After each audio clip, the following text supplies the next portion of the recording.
أعوذ بالله من الشيطان الرجيم. بسم الله الرحمن الرحيم.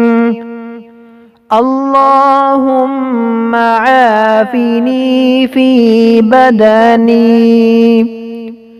اللهم عافني في سمعي. اللهم عافني في بصري. لا إله إلا أنت. اللهم إني أعوذ بك من الكفر والفقر، وأعوذ بك من عذاب القبر. لا إله إلا أنت.